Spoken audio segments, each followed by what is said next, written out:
Hello दोस्तों, नमस्कार and welcome to planet 4। आपसी दुनिया की भेंट कैसे चढ़ गया G20 सम्मेलन। आखिर चीन या अमेरिका, किसकी चाल है भारत का G20 फेल कराने में। क्या होगा अगर G20 में भारत के खिलाफ कुछ बड़ा हो जाए तो। कौन से देश जो भारत में आकर भारत के खिलाफ रच रहे हैं साजिश। G20 में कश्मीर पर तुर्की चीन की नई चाल। G20 के अंत से क्या फैसला निकल सकता है। दोस्तों, जैसा कि भारत सरकार G20 सम्मेलन को लेकर पूरी तरह से तैयारी कर चुकी है और भारत अब सभी मेहमानों का स्वागत करने के लिए तैयार है, लेकिन पिछले कुछ दिनों से जियोपॉलिटिकल लेवल पर कुछ ऐसी खबर निकल कर सामने आ रही है जिसको देखकर लग रहा है कि इस बार G20 सम्मेलन में बहुत से देश ऐसे हैं जो इस बार के G20 सम्मेलन को कैसे न कैसे करके इसको विफल बनाना चाहते हैं। दोस्तों, ऐसा इसलिए भी है क्योंकि अभी हमारे सामने कई खबरें आ रही हैं जहां रूस के राष्ट्रपति पुतिन ने तो पहले ही भारत में आने से मना कर दिया है, तो वहीं चीन के राष्ट्रपति शी जिनपिंग ने भी आने से मना कर दिया।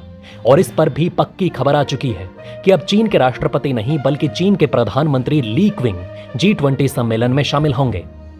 दोस्तों, यहां यह समझना होगा कि जियोपॉलिटिकल लेवल पर यह एक तरीका होता है जहां अगर किसी सम्मेलन को विफल करना हो या जो देश उस सम्मेलन की अध्यक्षता कर रहा है उसकी लीडरशिप को या उसकी इमेज को नीचे गिराना हो, तो जो सदस्य देश होते हैं वो जानबूझकर ये तकनीक अपनाते हैं कि अगर सम्मेलन में सभी सदस्य देशों के प्रधानमंत्री या राष्ट्रपति को निमंत्रण दिया जाता है तो वो उस सम्मेलन को फ्लॉप करने के लिए एक निचले पद का व्यक्ति भेजते हैं, जैसे विदेश मंत्री, विदेश सचिव, रक्षा मंत्री, ताकि दुनिया भर की मीडिया में यह संदेश पहुंचे कि इतना बड़ा देश इस सम्मेलन में भाग ही नहीं ले रहा। और ऐसा अक्सर होता है, जैसा कि भारत ने भी कई बार ऐसा किया है और विभिन्न देश भी ऐसा करते आए हैं। आपने देखा होगा कि भारत और कनाडा के रिश्ते कैसे खालिस्तान आतंकियों को लेकर खराब हैं, और यही कारण है जहां भारत में जब पिछले साल कनाडा के प्रधानमंत्री जस्टिन ट्रूडो आए थे तो ना तो उनके लिए कोई रेड कारपेट बिछाया गया, ना ही प्रधानमंत्री उनको एयरपोर्ट पर लेने आए। ये एक संदेश भेजा जाता है कि आप जैसा हमारे साथ करोगे वैसा ही मिलेगा। और अब यही बात भारत के इस G20 सम्मेलन में हो रही है, जहां भारत से दुश्मनी और G20 सदस्य देशों की जो आपसी दुश्मनी है उसका शिकार भारत का G20 सम्मेलन हो रहा है। आखिर कैसे हो रहा है ये सब, आइए जानते हैं। तो दोस्तों, सबसे पहले बात करते हैं अमेरिका, चीन और रूस के ट्रायंगल की। दोस्तों, इस G20 सम्मेलन में अमेरिका, रूस और चीन का जो ये ट्रायंगल है ये अपने आप में चर्चा का विषय बन चुका है, क्योंकि जहां रूस के राष्ट्रपति पुतिन ने आने से मना कर दिया, ऐसे में ये वाजिब है कि रूस और यूक्रेन का मुद्दा उठेगा ही उठेगा। और इसके लिए G20 में किन किन विषयों पर चर्चा होगी उसमें पहले से ही रूस यूक्रेन का जो मुद्दा है ये विषय जोड़ा जा चुका है।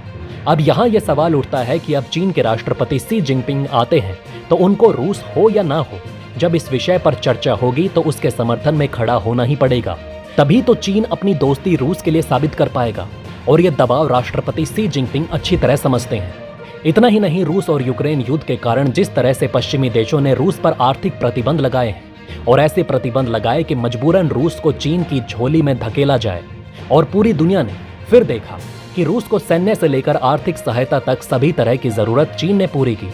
अब ऐसे में जब G20 सम्मेलन में एक ही मंच पर यूरोपीय देश और चीन आमने सामने बैठेंगे और रूस और यूक्रेन युद्ध पर चर्चा होगी, और जब यूरोपीय देशों द्वारा ये आरोप लगाया जाएगा, जो काफी हद तक सच भी है, कि चीन ने बढ़ चढ़कर इस युद्ध में रूस की मदद की, तब वाजिब है कि G20 के इस मंच पर चीन और यूरोपीय देशों के बीच में गर्मा गर्मी जरूर होगी, और कुछ देशों के लीडर तो आपस में मिलना ही पसंद नहीं करेंगे।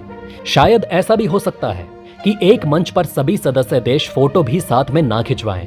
ये सारी बातें वो सच्चाई हैं जो इस G20 सम्मेलन में हो सकती हैं।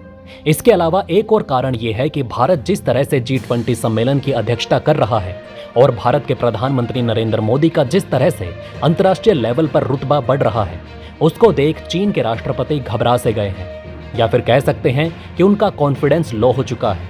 और ऐसा हम इसलिए कह रहे हैं कि दुनिया भर के कई देशों ने, जैसे पापुआ न्यू गिनी के राष्ट्रपति ने भारत के प्रधानमंत्री PM मोदी को एक नेता न कहकर विश्व गुरु बताया।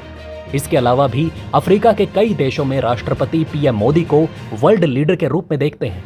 ऐसे में एशिया में चीन के राष्ट्रपति, जो कि अमेरिका के राष्ट्रपति के बाद दूसरे सबसे बड़े आदमी माने जाते हैं पूरी दुनिया में, अब अगर वो भारत में G20 सम्मेलन में आए और सारी लाइमलाइट और ग्लोबल मीडिया की सारी अटेंशन भारत के प्रधानमंत्री PM मोदी ले गए, तो जो चीन का एक रुतबा है वो फीका पड़ जाएगा। क्योंकि एक देश के वर्ल्ड लीडर से, उसकी पर्सनैलिटी से ही उस देश का प्रभुत्व पता चलता है। और इसी कारण माना जा रहा है कि चीन के राष्ट्रपति शी जिनपिंग अब G20 सम्मेलन में नहीं आएंगे, बल्कि अब उनकी जगह पर चीन के प्रधानमंत्री ली क्विंग आ रहे हैं।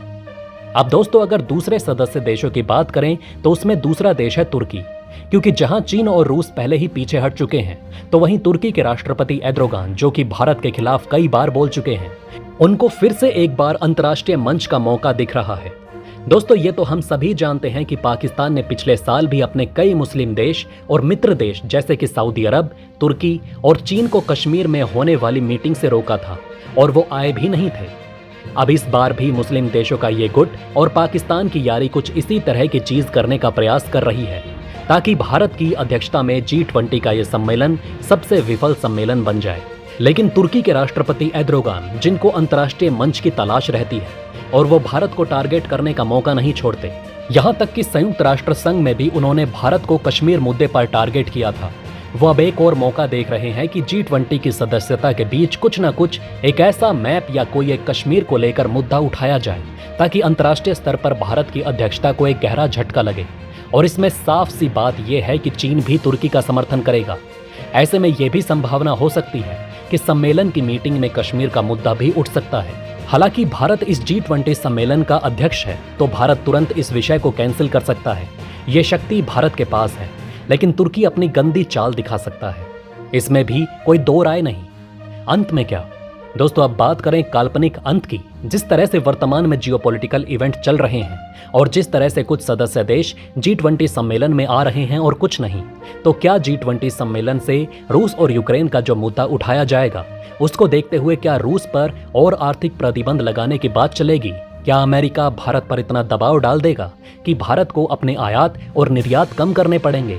क्या सभी सदस्य देश साथ आ पाएंगे?